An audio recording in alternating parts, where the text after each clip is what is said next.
Hello, buongiorno, como é que vocês estão? Seguinte, gente, essa é a aula da origem sobre os temperamentos, né? É uma aula base. E por que que eu resolvi fazer essa aula base?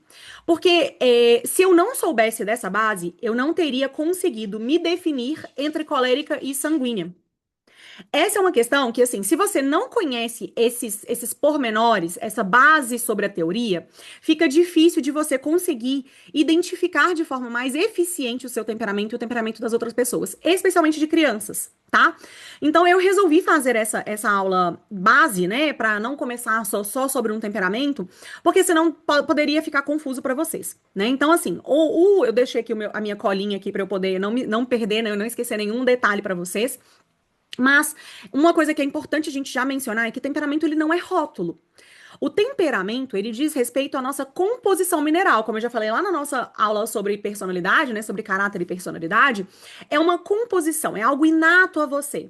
Ele te dá uma inclinação natural.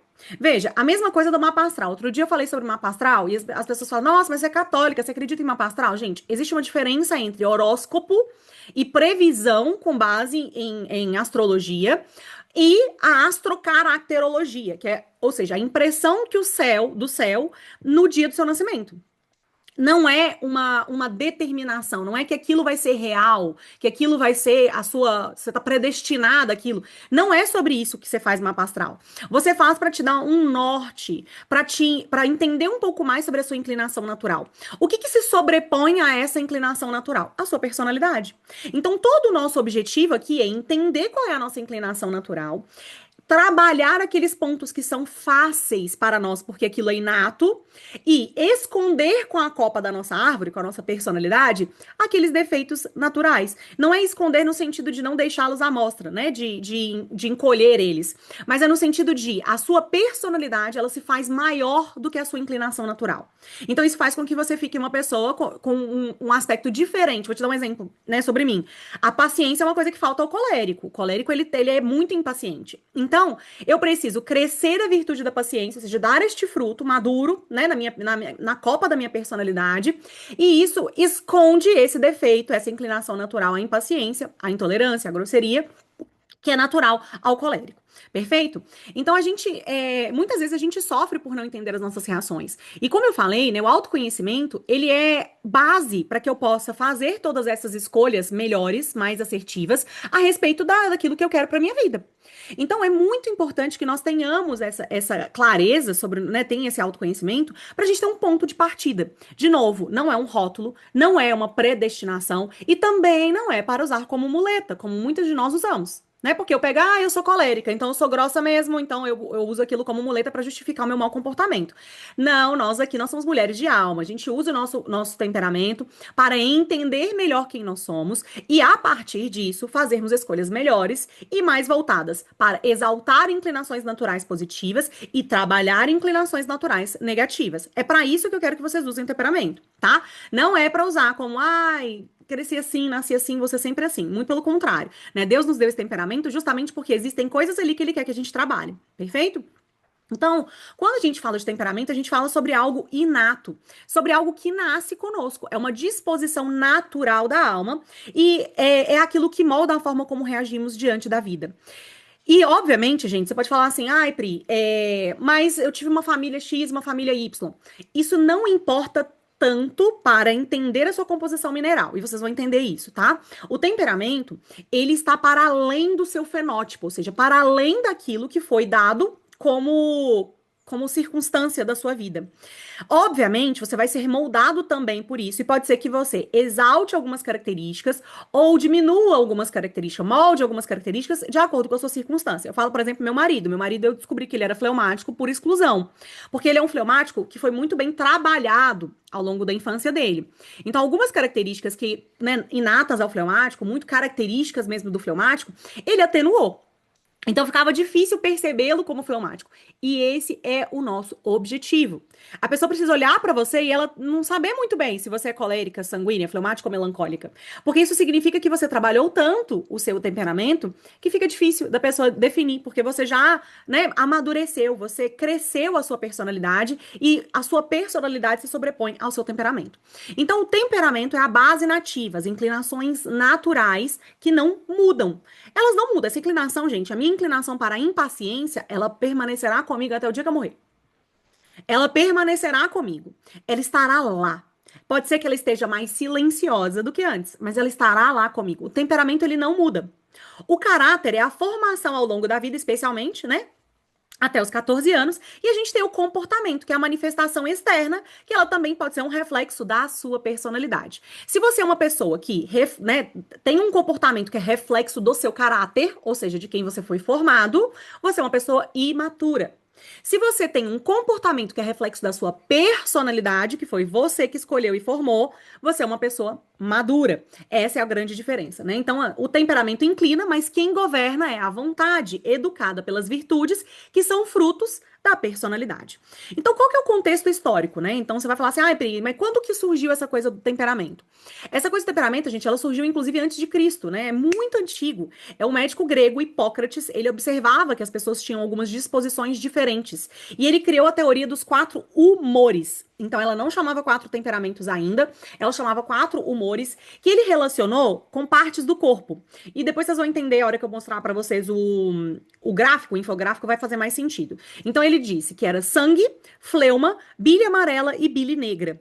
Então, ele dividiu as pessoas em quatro grupos de inclinações semelhantes. E ele colocou esses quatro nomes para isso, tá? Depois, mais tarde, Galeno relacionou esses humores aos elementos da natureza. Então, ele pegou esses quatro, sangue, fleuma, bile amarela e bile negra, e colocou um temperamento, um elemento da natureza. Então, água, ar, terra e fogo, tá? Então, por que esses elementos são importantes? Aqui já começa a raiz da nossa aula.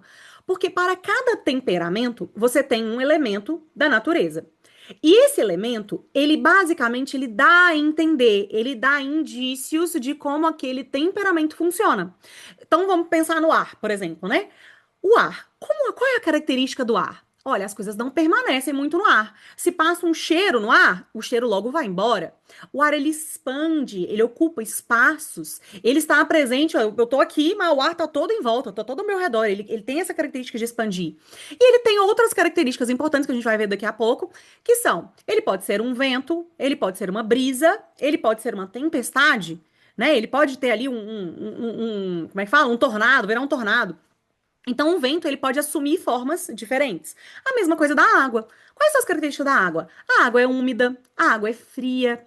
A água, ela tem uma característica de tomar a forma, né, das coisas. Então, se eu ponho água no copo, aquela água toma o formato do copo. Se eu ponho a água num quadrado, ela toma a forma do quadrado.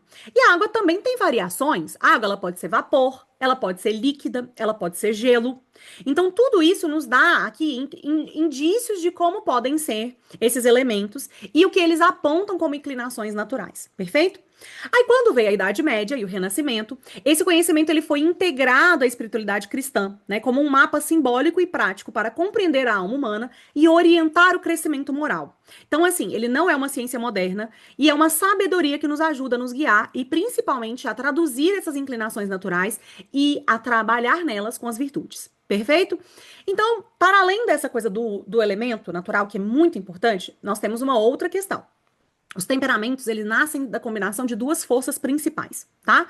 Dois tipos de forças, na verdade, que na verdade dão quatro forças. Então, quais são os dois tipos de forças? Ele pode ser quente ou frio, e ele pode ser úmido ou seco, tá? Por quê? Então, se eu tenho, porque ele pode ser quente ou frio e úmido ou seco, cada temperamento vai ser uma combinação de uma dessas duas forças. Ou ele vai ser quente e seco, ou quente e úmido. Ou ele vai ser frio e seco, ou frio e úmido. Cada um dos temperamentos vai ter, então, essa inclinação. E por que eu preciso saber disso? Porque isso me dá um norte para definir, tá? Um norte para definir se aquele temperamento daquela pessoa me parece mais quente, me parece mais fria, me parece mais úmida, me parece mais seca. né? Então, isso me dá um norte ali para eu entender se eu vou para a parte de baixo do círculo dos temperamentos ou se eu vou para a parte de cima, que daqui a pouco eu vou mostrar para vocês. Então, o quente, ele é ativo, ele inicia, ele expande, ele coloca energia para fora. Quais são os temperamentos que são quentes? Sanguíneo e colérico. Essa é a parte de cima do nosso círculo, daqui a pouco eu vou mostrar para vocês. Então, a parte de cima do nosso círculo, os temperamentos quentes, sanguíneo e colérico. Então, eles têm essa tendência à expansão, têm essa tendência à iniciativa, à impulsividade, coloca energia para fora. Mais propensos à extroversão do que para a introversão. Isso não tem a ver com ser introvertido ou extrovertido no sentido da comunicação, tá? A gente pode ter coléricos introvertidos ou sanguíneos introvertidos, é mais raro, mas tem. Mas é uma questão mais de você pensar na extroversão, a energia para fora, perfeito? Os temperamentos frios, que são a nossa parte de baixo, nós temos melancólicos e fleumáticos. Esses dois temperamentos, esses dois temperamentos que são frios, eles são mais reflexivos, eles conservam, eles guardam energia para dentro. Então tem um foco mais na introspecção, na introversão do que na extroversão.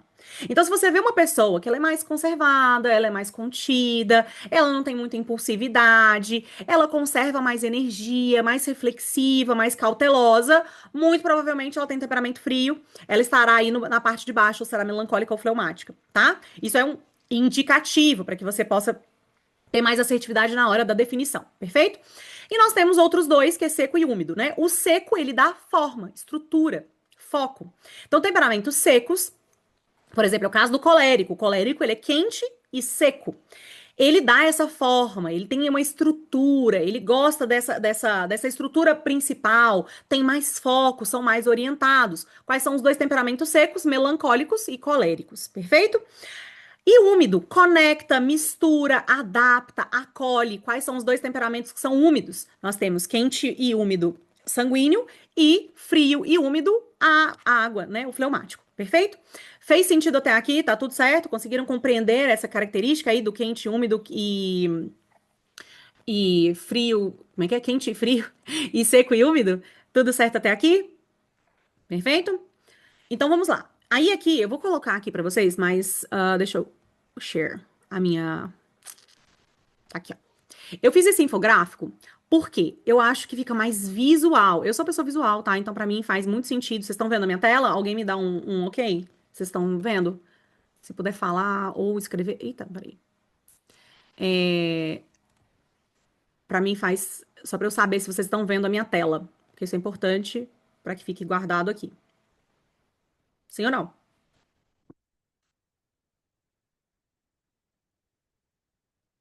Só pra eu ver se tá certinho aqui. Perfeito, deixa eu ver aqui. Certinho, perfeito, então. Ó, então vamos lá. Esse aqui eu fiz esse infográfico porque eu achei que é mais fácil, mais visual, tá? E aqui vocês já vão ter um spoiler, né? Que é vocês tendo as três variações de cada um dos temperamentos. Por quê? Aí aqui eu já vou dar um disclaimer, que é o seguinte: existem algumas teorias dentro da teoria dos quatro temperamentos. Algumas pessoas dizem que os aportes eles podem ser qualquer um, ou seja, um colérico ele pode ter um aporte sanguíneo ou um aporte melancólico. O que que significa aporte? Ele, para além das características do temperamento individual dele, do temperamento principal, desculpa, ele carrega uma característica de outro temperamento. É o meu caso, tá? Eu sou colérica com aporte sanguíneo. Significa que eu carrego muitas características do sanguíneo, apesar da minha motivação principal ser colérica. Só que a teoria principal dos temperamentos, tá? A teoria original não carregava essa coisa do aporte, então tem gente que não acredita em aportes, que acha que não funciona aportes, que não tem aportes. Há uma outra vertente que acredita que os aportes eles podem ser qualquer um. E existe uma outra vertente, que é uma vertente mais clássica, que é a que eu estou usando aqui, que existe uma roda desses temperamentos e que não existe essa de temperamento pode ser qualquer um. Que existem polos opostos nos temperamentos que eles não se misturam, como se eles fossem água e óleo. Eu acredito mais nessa vertente, tá? É a que eu vejo mais nos meus atendimentos individuais, é o que eu percebo mais nas pessoas que eu convivo, que de fato é difícil você ter essa roubar características de um vetor oposto, tá? Então, por exemplo, só para dar uma ideia para vocês, o colérico, nessa teoria, ele não pode ter aporte fleumático, porque ele tá num polo extremo oposto, tá? Então ele só vai carregar características ou do sanguíneo ou do melancólico. Então eu usei essa teoria aqui. Vocês podem ver coisas diferentes pela internet exatamente em função disso, porque algumas pessoas, inclusive a roda que eu peguei, que eu peguei como base, eu tive que inverter aqui o melancólico e o fleumático, porque era uma roda que acreditava que qualquer um podia ter aporte de qualquer um, tá? Então vamos lá. Aqui é o colérico. O que que é o colérico? Vou pegar o sanguíneo primeiro. Então, sanguíneo é o sangue, né? Naquela teoria lá de Hipócrates. E ele tem a base no coração. Perfeito? É o símbolo, né? Que era o símbolo tradicional, o símbolo clássico dele era o símbolo do coração. Ele teria também essa associação com as 4 estações do ano, né? Então seria primavera. Então você pode pensar, né? O que que esse símbolo carrega? O sanguíneo, ele tem essa coisa da primavera. É uma coisa meio florescer, né? Essa coisa de aproveitar essa coisa meio da primavera, que é a espera. Por que isso? Porque a primavera é a espera, né? Eu plantei lá, provavelmente, sei lá, no outono, e aí adubei a minha terra, né? E aí agora o sanguíneo ele espera. Por que que o sanguíneo tem uma tendência à procrastinação? É uma tendência mais volúvel, a tendência à indisciplina, porque é um momento de espera mesmo. Tá? Então, se eu for relacionar as 4 estações, dentro desse símbolo, o sanguíneo carrega esse símbolo. Significa que todo sanguíneo é assim? Não, essa é só uma inclinação natural, como eu disse lá no início, perfeito? Então, o sanguíneo é a primavera. E nós temos 3 tipos de sanguíneo. Nós temos o sanguíneo brisa, que ele carrega características do fleumático, tá? Então, ele tem algumas dessas características que vocês vão ver aqui embaixo. Então, eu coloquei aqui embaixo, tá vendo, ó? Calmo, tranquilo, cumpridor, calculista, temeroso. Então, assim, o sanguíneo, que ele é um pouco mais úmido, desculpa, um pouco mais frio, ele vai carregar essas características também do fleumático. Nós temos o sanguíneo ar, que é o sanguíneo puro, é o sanguíneo que não tem aporte, que não carrega muito aporte, que ele é um sanguíneo, né, mais raiz, vamos dizer assim. E temos o sanguíneo vento, que ele é um pouco mais seco. Então, ele tira um pouco da umidade dele, essa coisa que agrega, essa coisa mais de agregadora, mais entusiasta, né? E passa a carregar mais características dessa secura do colérico, perfeito? Mais energia, mais resoluto, mais independente, né? Gosta mais de momentos sozinhos, tem uma energia um pouco mais ríspida, mais seca. Então, isso é que as energias, né? Os 3 tipos de energia que a gente tem aqui no sanguíneo. Quais são as características, os principais características positivas do sanguíneo? Ele é comunicativo, ele é destacado, ou seja, ele tem uma energia que se destaca, né? Que se sobressai. Ele é entusiasta, muito entusiasta, afável, simpático, conversa com todo mundo. Um bom companheiro, tende a ser compreensível, ele é crédulo, ou seja, ele acredita nas coisas com muita facilidade, acredita nas pessoas com muita facilidade, e ele é também sociável, perfeito? Muito sociável. Quais são os defeitos fundamentais do sanguíneo? Ele é volúvel, ele é impulsivo, exagerado, egocêntrico, indisciplinado, inseguro, medroso e barulhento. Então, essas são as principais características, né, negativas, os principais defeitos do sanguíneo. Significa que eu tenho que fazer um check nessa lista aqui e descobrir meu temperamento? Não, isso aqui é uma orientação, né? E pode ser que você se oriente por isso aqui, você veja mais o aporte da pessoa do que a sua motivação natural. Por isso que é importante a gente pensar no elemento. Perfeito? Por que que o elemento é mais interessante? Porque assim, eu tenho várias características do sanguíneo. Tô dando um exemplo pessoal para vocês entenderem. Então, eu tenho várias características do sanguíneo. Se eu for olhar só pelas características, às vezes eu me acho mais sanguínea que colérica. Mas a minha motivação não é uma motivação do ar. Ela não é uma motivação passageira. Ela não é uma motivação de expansão. A minha motivação é muito colérica, é uma motivação de deixar marcas. Uma outra característica importante de vocês saberem é que é importante que você faça essa análise, principalmente na sua infância. Como é que você era quando você era criança? Na sua forma mais pura, mais natural. Isso vai te dar uma orientação melhor para entender se você, por exemplo, é colérica ou é sanguínea, se você é melancólica ou fleumática. Tá? Porque na infância, por exemplo, eu era líder, eu era a criança que batia nos meninos, entendeu? Assim, eu era muito justiceira, não podia haver uma injustiça, não podia haver uma briga passando que eu queria entrar, dava uma boiada inteira para não entrar, para entrar na briga. Então, eu era essa criança mais enérgica, mais resoluta, mais independente. Então, isso me traz, né, a noção de que eu sou mais colérica do que sanguínea. Então, analisar a sua infância tá? E entender a sua motivação baseada no elemento vai te ajudar a ter uma noção melhor de qual é o seu temperamento, que nem sempre é fácil identificar. Algumas pessoas têm essa identificação mais fácil, mais rápida, outras pessoas não, perfeito? Então vamos continuar no sentido horário aqui para o colérico. O colérico, então, é o verão. O que que acontece no verão, gente, geralmente? No verão, a gente. Eu tô falando. Essas bases aqui são no Polo Norte, tá? Gente, que Polo Norte, que loucura. Na parte norte do hemisfério, tá? No hemisfério norte. Porque essas estações são bem definidas lá. Então a gente usa essa parte das estações aqui pensando no hemisfério norte, tá? Então, inclusive, isso aqui era feito na Europa, né? Enfim, na parte ali, né? Onde estava onde foram desenvolvidas essas coisas, pensando em Grécia e tudo. Então, eles basearam, desculpa, essas 4 estações lá. Então, o que que acontece no verão europeu? É a época da colheita onde você tem muito trabalho, né? Então, se você vai colher essa energia da colheita, essa energia do fazer, do acontecer, essa é uma energia do colérico. Então, ele é a bilis amarela, lá por Hipócrates, relacionada com seu fígado. Por quê? Porque existe uma coisa no colérico que é a ira. A ira, ela parece que vem do fígado, né? Ela tem essa coisa do. Eu sinto aquilo no meu estômago, na minha barriga, assim mesmo. Então, essa é uma característica do colérico. Então, bilis amarela, fígado, verão. Essas são 3 símbolos que carregam muito da energia do colérico. Nós temos a energia brasa do colérico, que é o meu caso, que ela está mais ligada ao aporte sanguíneo, ou seja, ela é um pouco mais úmida do que o fogo natural, né? Ela tem uma umidade ali, por isso que ela está na brasa. Ele não é um fogo tão vivo. O fogo, fogo mesmo, né? Que é o colérico raiz, e a faísca, que é um fogo menos quente, né? Ele tem menos dessa quentura, ele é mais um fogo mais frio, né? Que é mais ligado ao melancólico. Quais são as características principais, né? As características positivas do colérico?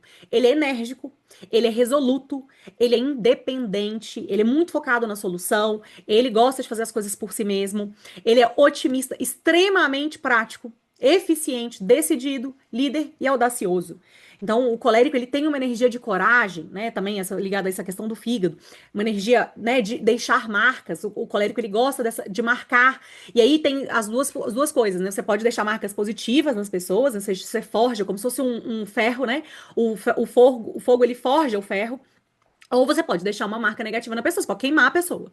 Então a gente tem que controlar isso, porque o colérico raiz, ele tem essa tendência mais de queimar as pessoas. Então, de deixar, de ser grosso, de cutucar a ferida, de falar as coisas sem pensar, essa impulsividade é muito característica do colérico raiz, tá? Então, quais são as características negativas do do colérico? Ele é iracundo, sarcástico, impaciente, essa aqui é a característica, assim, uma das fundamentais, tá? Vaidoso, astucioso, intolerante, insensível e autossuficiente. Então, essas são as inclinações naturais. A gente precisa, né, trabalhar contra elas aqui e exaltar essas características de maneira positiva também, extrair isso o máximo possível do nosso temperamento. Continuando a nossa roda, nós temos então o melancólico, que ele é frio e seco, né? O elemento dele é a terra. E ele é profundo, analítico, criativo, reflexivo, inclinado à ordem e ao perfeccionismo. O melancólico, ele carrega uma característica, né? Que se você pensar no elemento terra, quando você dá um soco na terra ou cava um buraco, o buraco fica ali. Ele não é igual a areia, que o negócio desmorona. Então, isso significa que o melancólico, ele carrega muitas impressões do mundo. As coisas permanecem muito no melancólico. Então, ele tem uma característica interessante, que é guardar rancor. Ele lembra. Sabe aquela pessoa que fala assim: olha, não, mas em 1789, você, num dia de sol, e você estava com a roupa tal cor, e você falou isso para mim. Ele vai lembrar. O melancólico, ele tem essa característica, as coisas permanecem nele com muita facilidade. E essa é uma característica também que a gente precisa tomar cuidado com os nossos filhos melancólicos, né? Porque eles guardam a impressão com muita facilidade. Então, ele é seco e frio. E nós temos esses 3 tipos. Nós temos o melancólico pedra, que é o melancólico que carrega essa quentura do colérico, perfeito? Então, ele tem essa questão. Nós temos o melancólico terra mesmo, que é o melancólico raiz, que não carrega muito dos aportes. E temos o melancólico adubo, que carrega mais dessa questão, dessa umidade, né, da terra do fleumático. Quais são as características principais, então, do nosso querido melancólico? Ele é habilidoso, minucioso, sensível, idealista, leal, dedicado, criativo, profundo. Essa aqui é muito do melancólico. Os melancólicos são muito profundos, as coisas têm profundidade para ele, permanecem nele. Ele gosta de saber pormenores, ele gosta de saber detalhes para tomar uma decisão. A gente vai falar mais sobre isso quando a gente vai falando de cada um deles, né?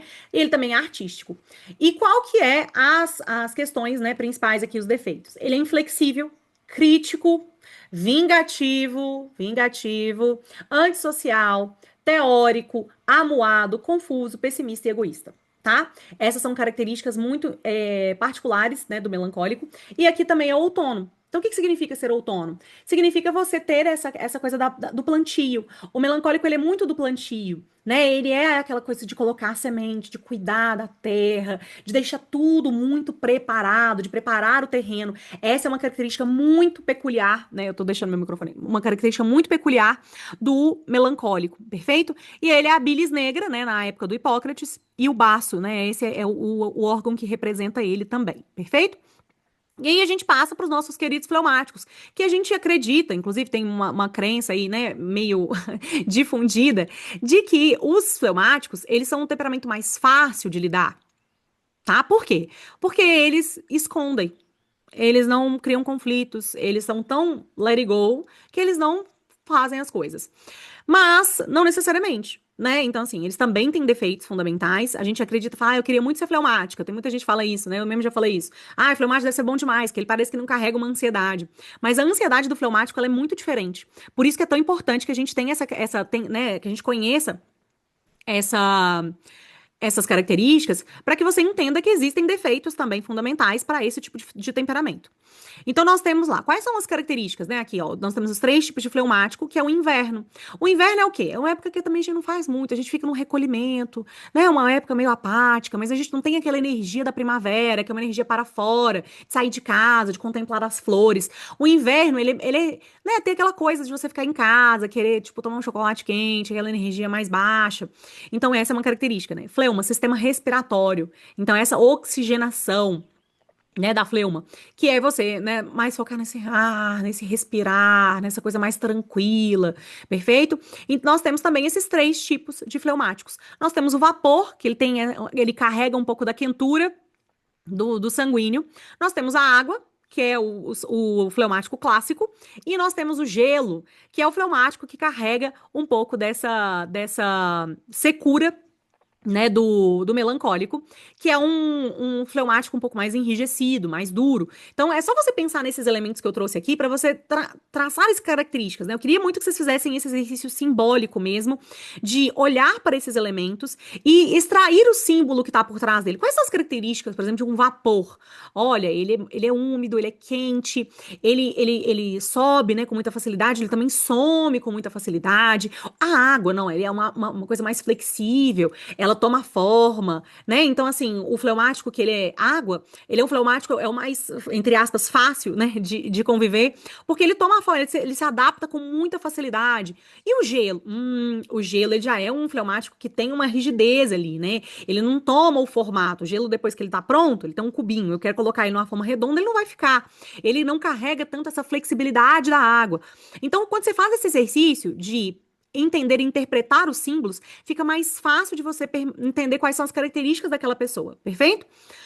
Características positivas dos nossos queridos fleumáticos. Eles são calmos, tranquilos, cumpridores, eficientes, conservadores, também carregam essa praticidade. Ele pode ser líder, mas é um líder mais diplomata do que o colérico.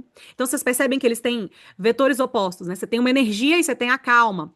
Você tem uma resolução e você tem uma tranquilidade. Você tem um independente, você tem aqui um cumpridor. Então você tem esses polos opostos, eles trazem essa questão pra gente, né? Essa noção de diferenças. Então você tem a liderança aqui do colérico e do fleumático, mas a liderança do fleumático ela é uma liderança mais diplomática.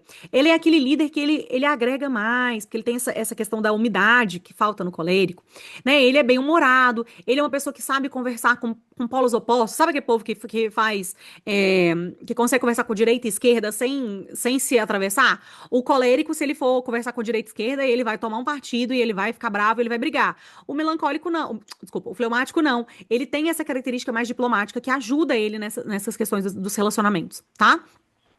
E nós temos aqui a umidade, né? Também essa parte desculpa, umidade não, os defeitos. Ele é calculista, ele é temeroso, ele também tem um medo, né? Que é um pouco dessa frieza, que é do melancólico e do fleumático. Desconfiado, tem uma desmotivação natural, assim, ele precisa de uma energia de fora para se sentir motivado. Ele é mais introvertido, mais contemplativo, pretensioso e indeciso. Olha, tomar uma decisão pro fleumático é assim, é querer morrer, sabe? Ele tem essa dificuldade. Então a gente precisa também, né, entender essas características dos nossos queridos é, temperamentos, perfeito? Então, só para fazer uma revisão aqui, nós temos sanguíneos, que são quentes e úmidos, coléricos, que são quentes e secos, melancólicos, que são secos e frios, e aqui o fleumático, que são úmidos e frios. Então é raro a gente encontrar um temperamento puro, tá? É raro, não é fácil. Geralmente a gente carrega um temperamento predominante e um aporte secundário. Essa, pelo menos, é a teoria, como eu falei, que eu acredito. E esse aporte, ele suaviza ou intensifica algumas das características que nós temos de forma inata, né? Então, colérico melancólico, sanguíneo fleumático, um melancólico colérico, enfim, tá? É justamente essa mistura que mostra a riqueza da criação, ou seja, essa unicidade. Por isso que nós temos, apesar de parecer que nós temos 4 temperamentos, nós temos 12 variações, né? E isso é interessante porque nós temos aqui, né, numerologicamente, simbolicamente falando, isso é bastante relevante, né? 4 é o número da totalidade e um 12 também é um número que carrega essa questão. Então, as variações dos elementos, né? Como eu já falei aqui, já passei para vocês, o que mais? E é essencial também, tá, gente, que a gente não tenha um temperamento que é melhor ou pior que o outro. A gente precisa de todos eles, né? Deus trouxe esses 4 elementos, ele trouxe esses 4 temperamentos, porque todos trazem dons e riscos. Então, o colérico traz a força, a determinação, mas pode ser dominado pela ira. O sanguíneo, ele traz alegria, sociabilidade, mas pode trazer aí umas questões de superficialidade, né? Ele, como diz, é um oceano de conhecimento com pires de profundidade. O melancólico, ele traz essa profundidade, essa criatividade, mas pode cair no pessimismo, na autocrítica, no perfeccionismo. E o fleumático, ele traz a paz e a estabilidade, mas tem uma inclinação à acomodação. O que define, então, né, é a maturidade espiritual e a capacidade de transformar a inclinação natural em virtude. Então, essa é a parte, né, que a gente precisa entender. E aí eu trouxe aqui pra gente encerrar, né, que a tradição espiritual católica, ela sempre valorizou os temperamentos como um ponto de partida para a santidade. Por quê? Porque é através das minhas inclinações naturais, de conhecer, né, de ter esse autoconhecimento, é que eu vou saber o que eu preciso trabalhar, né, para evidenciar e o que eu preciso trabalhar para diminuir. Então, Deus não pede que a gente anule o nosso temperamento, né? Ele não quer que a gente seja diferente do nosso temperamento, que a gente esqueça as nossas inclinações naturais, mas que a gente use eles de fato como ponto de partida, né? Porque a gente santifique essas inclinações. Então, um colérico santificado, ele é um grande líder com humildade. Ele, né, trabalha essa questão da soberba, trabalha essa questão dessa irascividade que ele tem, e ele consegue trabalhar né, ter essa humildade. O sanguíneo santificado é um comunicador que tem esperança, que ele traz essa disciplina, né, que ele tem um pouco mais de profundidade, que ele não é tão impulsivo, né, mas ele de fato agrega, ele consegue expandir ali de uma maneira positiva. O melancólico santificado é um contemplativo com profundidade. Ele perde um pouco desse pessimismo, dessa busca ao perfeccionismo exacerbado, né, como se só aquilo fosse de fato válido. Então ele traz essa questão. E o fleumático santificado é um pacificador perseverante. Ele ganha um pouco mais de energia, ele ganha um pouco mais de, como fala, gente, de iniciativa, que é uma coisa pouco, né, difícil para o fleumático. Então o temperamento ele é matéria-prima para nossa personalidade e a graça age justamente para transformar as nossas inclinações em virtudes. Perfeito? Alguma dúvida, gente, até aqui? Na próxima aula, eu acredito que nós vamos trabalhar os melancólicos, né? Porque os melancólicos, eles fizeram aí um motim para serem os primeiros, porque eles, de fato, são os mais ansiosos, eles não conseguem. Você quer matar um melancólico e falar com ele assim, olha, tem uma coisa para te contar, amanhã eu te conto. Não, quer morrer. Então, os melancólicos, eles fizeram um motim ali para poder, né, abaixar um pouco da ansiedade deles e a gente começar por eles. Alguma dúvida até agora? Que a gente tem mais alguns minutinhos aqui. Tarará, fleumático é preguiçoso. Então, não necessariamente. Ou, por exemplo, eu tenho um fleumático aqui em casa que ele não é preguiçoso. Meu marido não posso dizer que ele é preguiçoso. E preguiça é um vício capital. E esse vício capital, ele está presente em todos os temperamentos. Os 7 pecados capitais estão presentes em todos os temperamentos. Obviamente, nós temos uma inclinação natural, né, mais para um do que para o outro. Então, por exemplo, o colérico, ele tem mais inclinação à soberba e à ira do que dos outros vícios. Não significa que a gente não possa ter preguiça, por exemplo. Tem também, tá? Eu sou colérica e tenho preguiça. O fleumático, o fleumático é preguiçoso. Mas é porque ele tem uma energia que é mais estável, né? É uma energia mais estável, que é diferente, por exemplo, do sanguíneo. O sanguíneo, a energia dele faz isso aqui, ó. É uma energia viva. Pensa naquele gráfico, né, de batimento cardíaco. O fleumático, a energia dele é uma energia, né, assim, que é estável, assim. Parece que morreu a pessoa, né, que tá lá, assim. Mas ela pode ser uma energia alta. Eu te falo porque meu marido, por exemplo, ele é fleumático, ele tem uma energia alta. Alta energia. Difícil de iniciativa, mas a partir da iniciativa ele tem alta energia, tá? Então depende da uma série de circunstâncias. Quando eu for falar um pouco mais, aprofundar um pouco mais os temperamentos, vocês vão entender melhor isso. Porque isso aqui é rotular, né? O fleumático é preguiçoso. Pode ser. Tem mais tendência à preguiça do que os outros temperamentos? Sim. Mas se você trabalhar bem o fleumático, ele não vai ter essa energia. Ele tem uma energia mais estável, que é uma energia, né, mais, que a gente fala mais fria mesmo, uma energia mais estável, que a energia quente, ela oscila mais, que é o caso dos coléricos e sanguíneos. Perfeitos? Perfeitos, perfeitos, filhos. Fleumático e uma melancólica. Olha, melancólicos é muito difícil da gente. Eu tenho uma aqui em casa também. Aqui em casa eu acredito que uma é sanguínea e a outra melancólica. Então, também é uma questão difícil de trabalhar, porque são duas criações diferentes. A gente precisa levar isso em consideração para não marcar de forma diferente, principalmente a gente, que tem, às vezes, um temperamento mais quente. Eu acredito que você tem temperamento quente, né, Eliane? Me conta aqui. Pelo que a gente já conversou, eu acredito que você tem um temperamento quente. Fala sanguínea colérica, mais pra colérica do que sanguínea. Pelo menos é o que eu percebo, assim, né? É importante a gente ter essa noção, porque a maneira como a gente externaliza pode marcar positivamente ou negativamente as pessoas dos outros temperamentos. Então, assim, aqui em casa nós temos basicamente os 4 temperamentos. Eu tenho uma filha melancólica, a minha filha mais nova, eu acredito, é muito cedo pra dizer, mas eu acredito que ela seja sanguínea. Meu marido é fleumático e eu colérica. Então, são 4 temperamentos, 4 estilos diferentes de comunicação, 4 jeitos de tentar, né, agregar, assim, e fazer com que a coisa de fato funcione. Sim, totalmente diferente. Sim, tem temperamento quente, bem complicado. É complicado, gente. É assim, e é pra todo mundo. Deus nos deu esses temperamentos justamente para que a gente pudesse trabalhar. A gente tem que ver isso como bênção, sabe? Como maneira de fato, extrair o melhor de nós. Perfeito? Tá acabando aqui antes que desligue na minha cara. Qualquer dúvida que vocês tiverem, tá? Me deixem saber. Esse é um tema de fato profundo. Eu não tenho todas as respostas sobre ele, né? Eu estudo já há bastante tempo sobre isso, mas eu não tenho todas as respostas porque não é um tema que eu me aprofundei no sentido de estudar só isso, né? Enfim, estudei outras coisas também. Mas acho que isso é muito importante. É um tema de fato urgente da gente aprender e colocar em prática, né, na nossa vida. Perfeito? Contem comigo. Precisando de qualquer coisa, é só mandar mensagem lá pra gente poder conversar e trocar uma ideia a respeito dessas questões dos temperamentos, tá bom? Depois vem aí, né, a próxima aula, então, provavelmente vai ser melancólico, depois temos coléricos, sanguíneos e fleumáticos por último, porque eles são os mais calmos, eles conseguem esperar aí 4 semanas para poderem descobrir mais sobre os temperamentos dele. Perfeito? Um beijo e até mais. Tchau, tchau.